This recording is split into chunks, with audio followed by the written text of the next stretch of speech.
આપણી સાથે અત્યારે લલિત વસોયા જોડાયા છે. ગોપાલ ઇટાલિયાએ સ્ટિંગ ઓપરેશન કર્યું અને સ્ટિંગ ઓપરેશનમાં લલિત વસોયા દેખાઈ રહ્યા છે. આરોપ લાગી રહ્યો છે કે આમ આદમી પાર્ટીના કાર્યકર્તાઓને પૈસા આપ્યા. લલિતભાઈ, ગોપીબેન, પેલી વાત તો ઈ છે કે હું ભેસાણ થી આવી અને એ હોટલ ની અંદર કોંગ્રેસ પાર્ટીના અમારા એક આગેવાનનો રૂમ બુક કરેલો હતો.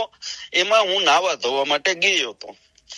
બીજી વાત, એ જે હોટલ છે હોટલ ની અંદર આમ આદમી પાર્ટી, ભાજપ અને કોંગ્રેસ ત્રણેયના આગેવાનો એ રૂમ બુક કરાવેલા છે અને ત્રણેય પાર્ટીના આગેવાનો એ હોટલ ની અંદર જ ઉતર્યા છે.